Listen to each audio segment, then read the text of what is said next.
Bonjour à tous, on se retrouve aujourd'hui pour un deuxième épisode d'œil pour œil. On est aujourd'hui avec Valentin de la chaîne Contre-Courant. Bonjour Valentin. Salut, alors merci beaucoup de me recevoir. Pour ceux qui me connaissent pas, je m'appelle en effet Valentin, j'ai une culture politique pour le moins anachronique, une pilosité particulière et je fais des vidéos sur cette petite chaîne où on parle politique de tout un tas de sujets, ma foi, assez variés. Merci d'être venu sur la chaîne du Crayon. On va aujourd'hui parler un peu de la gauche, l'état actuel de la gauche et l'avenir, sans doute, peut-être de la gauche. Donc Valentin, quel est l'état de la gauche aujourd'hui? Alors il y aurait plusieurs réponses, je pense, à cette question. On peut avoir une approche qui est une approche tout à fait quantitative, c'est-à-dire regarder en gros les suffrages exprimés. Si on prend le cas de 2017, on a quand même un Jean-Luc Mélenchon qui fait un bon score, qui a à peu près 20% des suffrages exprimés. On a un Benoît Hamon et le Parti Socialiste un peu à la traîne, mais on s'en doutait un petit peu. Donc ça c'est vraiment une approche, on se rend compte en gros que la France Insoumise aurait pu constituer la première force de gauche dans ce pays. Elle a malheureusement pas réussi à passer au second tour. Et donc si on devait prendre maintenant les résultats des municipales et des européennes, on se rend compte qu'on a en gros à gauche un spectre politique en train de se recomposer avec Europe Écologie Les Verts qui prend du poids, le PS qui est toujours en mort cérébrale, mais ça encore une fois on était habitué. Donc ça c'est si on a vraiment une approche uniquement quantitative, on regarde les chiffres.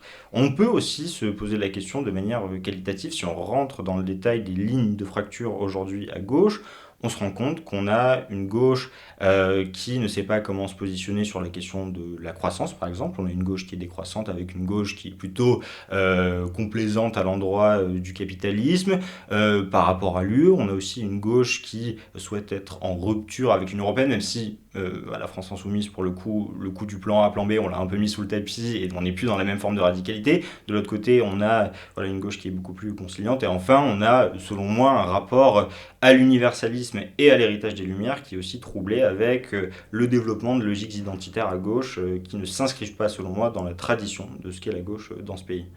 Et justement, est-ce que la gauche aujourd'hui ne s'est pas perdue dans un éclatement un peu ce que tu évoquais, et notamment dans des combats communautaires?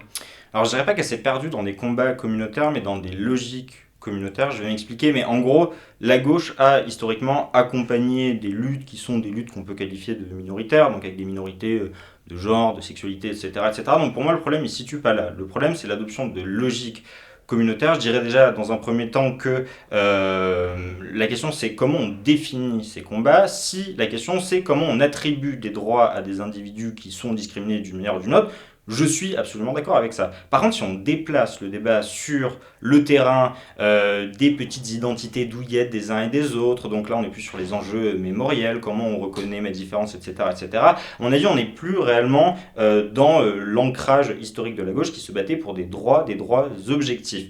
Ensuite, on a la question de la mise en avant de ces combats avec un petit oubli de la question sociale. Donc ça, c'est un truc qui, moi, m'interroge aussi beaucoup. Il y a un rapport qui est très connu, alors c'est très tarte à la crème comme réponse, mais un rapport de Terra Nova qui date de 2011-2012 et qui, en gros, nous dit que l'électorat ouvrier ne peut plus constituer une coalition pour porter la gauche et que, par conséquent, on va créer un nouveau peuple de gauche avec les femmes, les minorités, les diplômés, les gens qui habitent dans les quartiers populaires.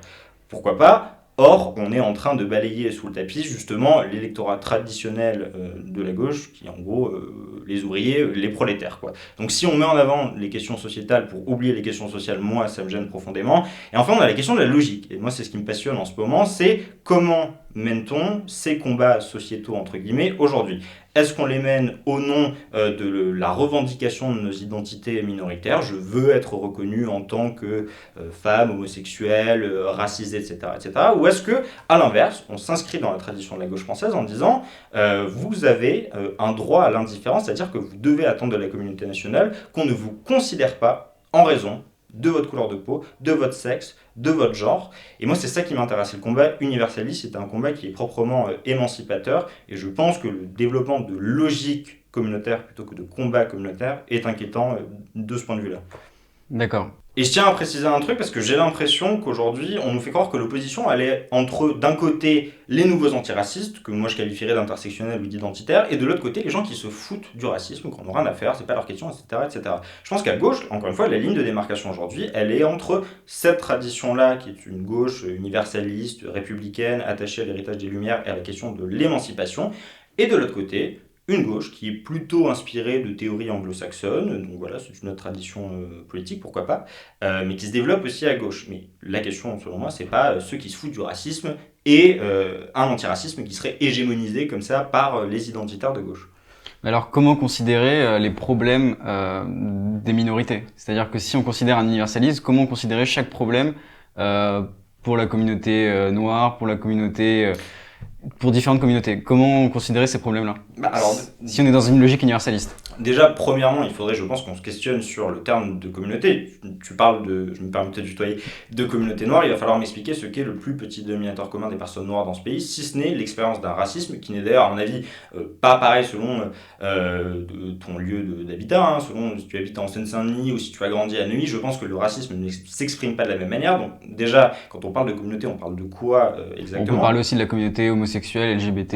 Encore une fois, que tu grandisses dans la Creuse, dans un petit village particulièrement conservateur où tu te fais traiter de PD à longueur de journée, ou si tu grandis dans un milieu qui est relativement favorisé, tu n'as pas la même expérience en tant qu'homosexuel. Et je pense aussi personnellement qu'on ne doit pas attendre des gens qu'ils se positionnent politiquement uniquement en fonction de leurs identités marginales. Nous sommes tous composés d'une stratification d'identité, nous sommes tous des amis, des amants, des fils d'eux, avec telle ou telle sexualité, et nous sommes aussi des citoyens, nous partageons un plus petit dénominateur commun, et à mon avis c'est au nom de ça qu'on doit mener les luttes, parce que les combats féministes, les combats antiracistes ne sont pas des totems pour les minorités en question, ce sont des avancées pour la communauté nationale en tant que telle.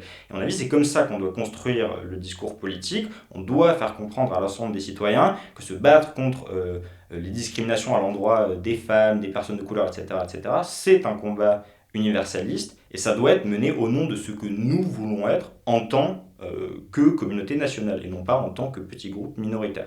Donc l'universalisme n'est pas totalement aveugle aux différences, c'est une question de logique politique pour répondre à ces problèmes-là. D'accord. Mais donc dans ce que tu évoques, il y a une logique nationaliste. Et donc est-ce qu'on peut penser une gauche nationaliste? Est-ce que ces deux mots-là sont pas antinomiques? Alors je parlerai pas nécessairement de gauche nationaliste parce qu'on a là un terme qui est assez connoté, donc j'ai pas envie de perdre 15 minutes à chaque fois que j'utilise ce terme. Je préfère prendre ces 15 minutes là pour dire ce que je vais dire maintenant, mais historiquement la nation est plutôt née du côté de la gauche, elle est née à Valmy, donc le terme de nation n'est pas un gros mot à gauche, il y a même des traditions politiques, pour le coup c'est la mienne, notamment le chevènementisme ou la gauche républicaine qui est profondément attachée à la nation. Il s'avère qu'on vit dans un pays où justement la nation n'est pas basée sur des critères ethniques, n'est pas nécessairement basée sur le sang, mais sur ce que Ernest Renan, dans son discours à la Sorbonne en 1882, appelait un legs de souvenirs et un plébiscite, donc c'est-à-dire qu'on a là des gens qui vivent ensemble dans une communauté nationale, qui chérissent un passé commun, peu importe que vous soyez né ici ou non, le patrimoine national vous est offert en héritage, et qui veulent continuer à faire vivre ces valeurs-là. Donc la nation française n'est pas une nation qui est basée sur des fondements qui seraient discriminants. Donc partant de là, si être nationaliste, c'est aimer la nation à la française, qui encore une fois est plutôt, qui inclut des populations diverses, oui, on peut très certainement se dire nationaliste de gauche. Or, pour moi, encore une fois, je préfère prendre le temps que j'ai pris là à vous expliquer ça que prendre 5 minutes pour expliquer le fait que non, je ne suis pas d'extrême droite. D'accord. Si, d'après toi, la gauche et nationaliste n'est pas antinomique, quelle place pour l'immigration? Est-ce que la gauche que tu défends est-elle favorable à l'immigration dans ce cas-là? Oui, alors je ne suis pas défavorable à l'immigration, il va falloir m'expliquer aussi ce qui est défavorable à l'immigration. Est-ce que c'est défavorable à l'immigration illégale, auquel cas, à mon avis, le débat n'est pas tout à fait le même selon voilà, ce dont on parle, hein, immigration légale ou illégale, est-ce qu'on parle du droit d'asile? Donc moi je suis favorable à l'immigration, il faut aussi se rappeler d'un truc, c'est qu'on a quand même des traditions politiques à gauche qui ont été excessivement critiques à l'endroit de l'immigration. Il faut se souvenir des discours de Georges Marchais. Il y a des théories à gauche qui ne sont pas indignes, qui existent, notamment dans le marxisme avec l'idée d'armée de réserve du capital, qui sont critiques à l'endroit de l'immigration. Ça a existé, c'est pas totalement foufou, c'est un truc qui est là.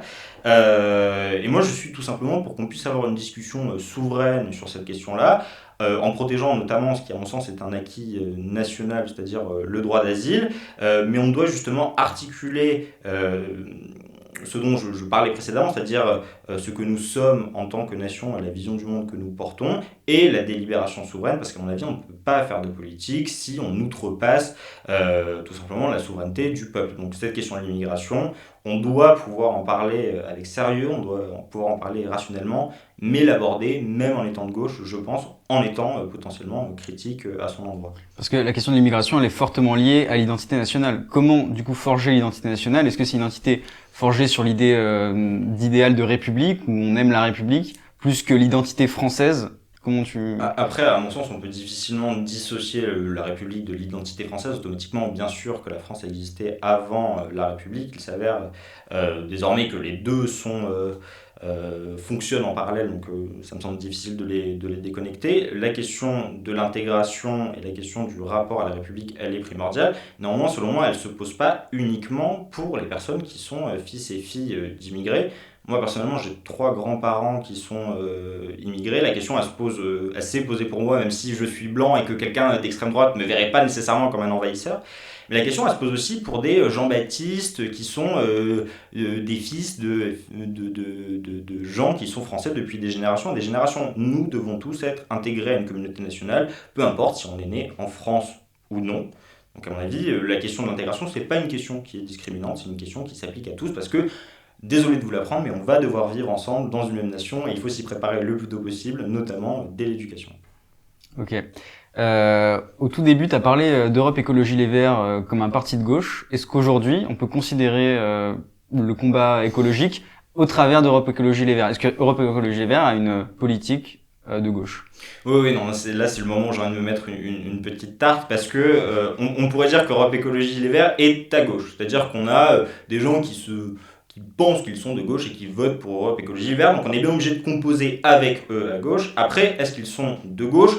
D'ailleurs, eux se situent plutôt au niveau du centre du spectre politique, ils le revendiquent. Ils ne sont pas dans une forme de radicalité absolue pour ce qui en est des questions liées à l'Union européenne. Ils sont plutôt pour un capitalisme vert, donc on n'est pas réellement voilà, dans des énormes anticapitalistes.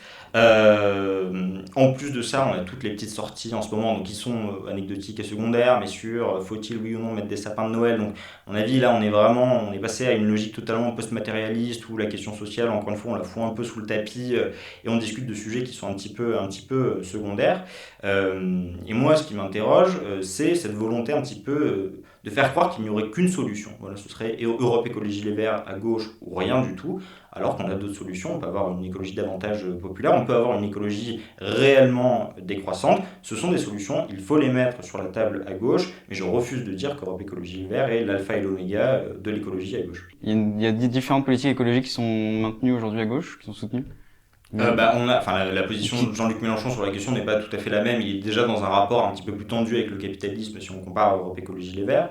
Le Parti Socialiste est dans une forme d'écologie social-démocrate, donc ils sont pas très loin d'Europe Écologie Les Verts, mais on a de réels décroissants à gauche, on a des gens qui développent des pensées critiques. Est-ce que c'est incarné politiquement? Est-ce que cette force-là pourrait prendre le pouvoir actuellement? Non. À mon avis, il faut faire de la pédagogie et expliquer justement qu'Europe Écologie Les Verts n'est pas, encore une fois, l'alpha et l'oméga sur cette question-là. Mais c'est une question qui est vaste. Il y a le rapport aux énergies. Par exemple, j'avais fait une vidéo à l'époque sur le rapport au nucléaire.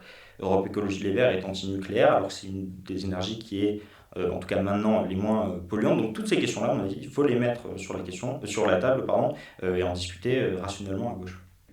Donc avec la crise du coronavirus et le confinement, on a eu une hausse du télétravail et même aujourd'hui, les salariés continuent à être en télétravail. Du coup, comment penser la protection des travailleurs avec le télétravail? Alors je voudrais rappeler un tout petit truc au début, mais c'est qu'on a encore des gens dans ce pays, alors ça va peut-être choquer les gens qui nous écoutent, mais qui ne peuvent pas être mis en télétravail. Il s'avère que ces gens-là, c'est les gens qu'on a célébrés pendant quelques semaines, puis qu'on a totalement oubliés. Donc ce sont les caissières, ce sont les éboueurs, ce sont les livreurs, ce sont les gens qui ont fait en sorte que lorsque vous étiez confiné et que vous ne pouviez sortir qu'une fois par semaine de chez vous pour aller faire vos courses, eh bien ces gens-là étaient là, ont fait en sorte que le magasin était propre, qu'il y avait quelqu'un pour vous servir. Ces gens-là ne peuvent pas être mis en télétravail, on les oublie totalement, et je voulais juste rappeler leur existence en début de question. Pour ce qui est de la question du télétravail, à mon avis, le réel risque, c'est un risque d'atomisation. On a des identités collectives, notamment à gauche dans ce pays, qui se cassent la gueule depuis des décennies. Les grandes idéologies, socialisme, communisme, se sont plus ou moins effondrées. Les syndicats sont aussi en train de s'effondrer. On a donc des travailleurs qui sont objectivement des travailleurs prolétaires, qui n'ont plus nécessairement de conscience de classe. Et tout ça, en fait, a préparé, selon moi, le terrain au télétravail. C'est-à-dire que n'ayant plus de conscience comme ça, que nous partageons des intérêts communs quand nous sommes issus de classes relativement similaires, eh bien, nous pouvons travailler chacun chez soi avec des horaires divers et variés. À mon avis, la question aujourd'hui, c'est comment recrée-t-on un rapport de force collectif contre, alors on peut appeler ça comme vous voulez, les capitalistes, les patrons, etc., etc., mais comment fait-on pour recréer des instances, des organisations qui puissent réellement impacter notamment la création des politiques publiques et sortir de cette atomisation qui, pour moi, est réellement inquiétante. Mais est-ce que justement la mise en place du télétravail, c'est pas le fait que ces institutions-là sont devenues désuètes et qu'on n'en a plus l'intérêt et qu'aujourd'hui les travailleurs n'en ressentent plus le besoin? Alors on peut estimer, bon, en effet, hein, c'est un parti pris, estimer que ces institutions sont désuètes et que par conséquent nous devons tous célébrer le fait que lorsqu'on est en télétravail, eh bien, on peut potentiellement recevoir des mails à 23h30 le soir, se sentir obligé d'y répondre, ne plus avoir aucune ligne de démarcation entre ce qui relève du privé et ce qui relève du public, ce qui relève du décent et de l'indécent dans notre pratique quotidienne du travail. En effet, je serais d'accord avec toi pour dire qu'on a des institutions qui sont devenues désuètes, c'est ce que je viens de dire. Je ne célèbre pas cet effondrement-là qui, moi, personnellement, m'inquiète.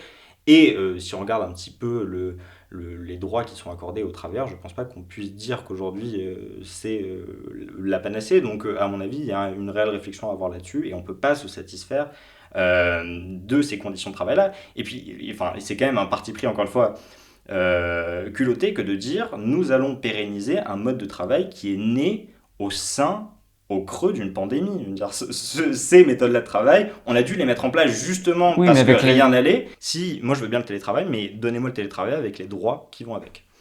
Il y a une phrase de Karl Popper qui dit pas de tolérance avec l'intolérance. Est-ce qu'aujourd'hui la gauche peut discuter avec tout le monde? Alors, c'est vrai qu'il y a quand même une propension à gauche qui est assez fascinante, où on a quand même pas mal de gens qui revendiquent une forme de supériorité morale qui a tendance à bloquer un petit peu le débat. Moi, je ferais la différence entre, si on parle par exemple de l'extrême droite, hein, parce que lorsqu'on parle d'intolérance comme ça, je pense que c'est le présupposé de la question. Moi, j'ai beaucoup moins de difficultés à discuter avec des gens qui votent à l'extrême droite qu'avec des cadres et des penseurs d'extrême droite. Je pense que la responsabilité, elle n'est pas la même. Tout le fond de ma pensée, c'est de dire que la gauche, justement, a abandonné tout un tas de questions, a laissé filer ces questions à l'extrême droite. Donc, à mon avis, il serait un peu hypocrite de ma part de dire la gauche a une responsabilité, néanmoins, on ne va pas parler aux gens qui, pour cette raison-là, sont partis à l'extrême droite. Donc, pour les citoyens, nos concitoyens, j'ai aucun souci. Pour les penseurs, les cadres, je suis déjà un petit peu plus regardant. Par exemple, je pense que j'irais difficilement discuter avec quelqu'un qui a été condamné. Il y a aussi la question de la justice. Condamné maintes fois pour incitation à la haine raciale, ça me ravirait difficilement. Néanmoins, le slogan de ma chaîne, entre guillemets, c'est «Ceci n'est pas un safe space». Et je pense que la gauche est en train de crever à force de se recroqueviller sur elle-même dans des petits espaces, la plupart du temps assez bourgeois, des petits espaces militants, des petits espaces universitaires. Elle refuse de se confronter à la complexité du monde et de se faire un petit peu secouer dans tous les sens, ce qui est le propre du politique. Donc je pense, oui, automatiquement, qu'on doit quand même s'aventurer aux marges, notamment si on est dans une perspective de reconquête politique. La reconquête politique, vous l'amenez pas si vous êtes assis dans votre canapé avec des gens qui vous ressemblent en tout point. D'accord. Donc pour terminer, je vais te poser une question qu'on pose à tous nos invités au crayon. Qu'est-ce que ça t'évoque si je te dis trace tes contours?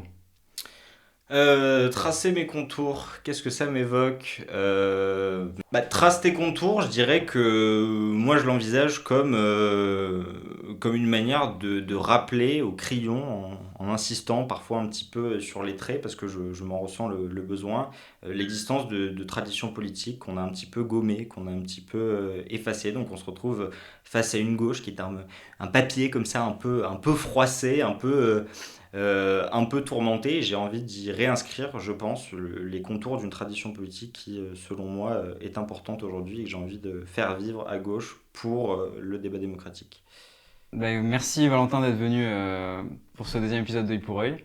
Merci à vous, merci beaucoup de m'avoir invité et merci pour votre boulot surtout, c'est à mon avis très important ce que vous faites et de faire dialoguer surtout des gens qui normalement sont pas d'accord et surtout ne se rencontrent jamais. Donc je suis content qu'ils puissent se rencontrer dans ce tout petit studio où ma foi il se passe des trucs tout à fait intéressants. Merci beaucoup. N'oubliez pas de vous abonner à la chaîne de Valentin, qui est Contre-courant sur YouTube. On mettra le lien en description. Et abonnez-vous bien sûr à la chaîne du Crayon. Salut!